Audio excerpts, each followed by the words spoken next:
আসসালামু আলাইকুম ওরহমতুল্লাহি ওবরাকাতুহু। 4 ধরনের নারীকে বিয়ে করলে নাকি সংসার নষ্ট হয়ে যায়।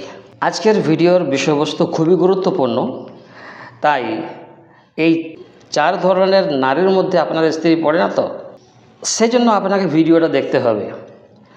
যদি কোনো রকমে এই 4 ধরনের নারীর মধ্যে আপনার স্ত্রী চলে আসে, তাহলে আপনাকে কি করণীয় বা আপনাকে কি করা দরকার, তা আজকের ভিডিওটা খুবই গুরুত্বপূর্ণ। তো চলুন আজকের ভিডিওতে আমরা জানব 4 ধরনের নারীকে বিয়ে করলে সংসারে নাকি বিপদ আসে বা সংসার নাকি নষ্ট হয়ে যায়। আজ পরিষ্কার হবে ইনশাআল্লাহ তাবারক ওয়া তাআলা এই ব্যাপারটা। প্রথম কথা এখানে বলবো, এটা কি ইসলামেরই কথা নাকি এটা প্রচলিত ভুল ধারণা? এই ভুল ধারণাও ইনশাআল্লাহ তাবারক ওয়া তাআলা আজকে আমাদের ভিডিওর মধ্যে ভাঙা হবে। তাহলে আমরা এখানে বলবো যে রাসূলুল্লাহ সাল্লাল্লাহু আলাইহি ওয়াসাল্লাম আমাদেরকে সতর্ক করেছেন এবং বলেছেন, খারাপ চরিত্র ও দিনহীনতা থেকে দূরে থাকো। তো খারাপ চরিত্র, দিনহীনতা থেকে দূরে থাকা, তাদের কিছু বৈশিষ্ট্য সেই রকম নারীদের রয়েছে, যে বৈশিষ্ট্যগুলো আজকের ভিডিওতে ইনশাআল্লাহ 4 প্রকারে বাস্তবায়ন হবে। তাহলে সতর্ক করার কথাই এসেছে, আল্লাহ রসুল সতর্ক থাকতে বলেছেন 4 ধরনের নারী থেকে। 1 নম্বর হলো দিনহীন বা নামাজ রোজা অবহেলা করে এমন নারী থেকে দূরে থাকতে বলেছে, কেননা এতে সংসারে বরকত কমে যায় এর কারণে।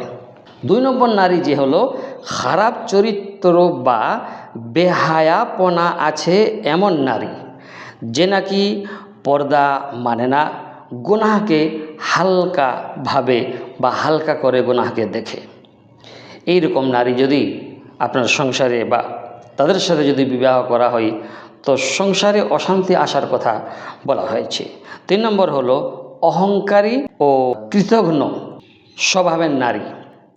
কারণ স্বামীর যে ভালো কাজ, এগুলোকে এই অহংকারী নারীরা কিন্তু বেশি অস্বীকার করে আর সব সময় কিন্তু স্বামীর উপর অভিযোগ দেয়।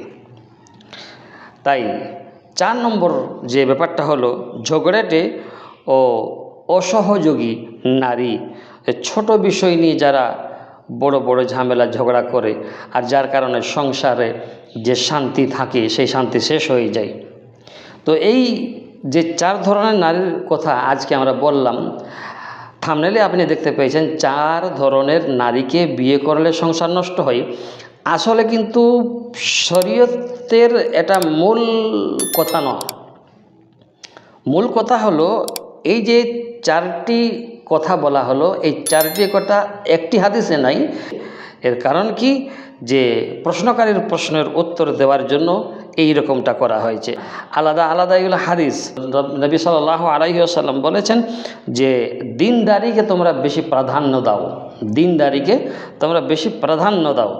দিনদারিকে প্রাধান্য দিলে সেই পরিবার ইনশাআল্লাহ তাবারক ওয়া তাআলা শান্তির একটা পরিবার হবে, জান্নাতের একটা টুকরা হবে। অতএব ক্ষেত্রে যারা বলে যে 4 ধরনের নারীকে বিয়ে করলে সংসার নষ্ট হয়, বা 10 রকমের নারী বা 10 শ্রেণীর নারীকে বিয়ে করলে সংসার নষ্ট হয়, এসব আলতু ফালতু কথা, শরীয়তের কোনো ভিত্তি নেই।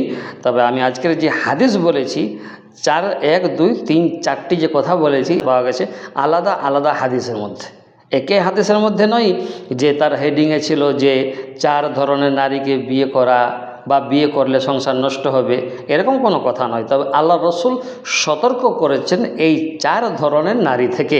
তাই আমরা ইনশাআল্লাহ সতর্ক থাকব। যদি আপনার বিয়ে হয়ে গেছে, আপনার স্ত্রীর মধ্যে এই 4 লক্ষণের মধ্যে একটি লক্ষণ দেখতে পাচ্ছেন, তাহলে আপনার স্ত্রীর সাথে পরামর্শ করুন, পরামর্শ করে মিটমাট করে নেবার চেষ্টা করুন, তাকে দিনদারি শেখান, নামাজ রোজা শেখান। তার আগে আপনাকে ভালো হতে হবে। আপনি যদি নামাজি না হন, তাহলে কীভাবে নামাজি বানাবেন স্ত্রীকে? তো সেই জন্য দিনদার আপনাকেও হতে হবে আর আপনার স্ত্রীকেও দিনদার হতে হবে। তাহলেই আমাদের অরস জাত যারা হবে, তাদের যে স্বভাব চরিত্র, তাদের যে চলাফেরা একটা দিনদারি কাঠামোযুক্ত হবে, তাই না? ভালো থাকবেন। আসসালামু আলাইকুম ওয়া রাহমাতুল্লাহি ওয়া বারাকাতুহু।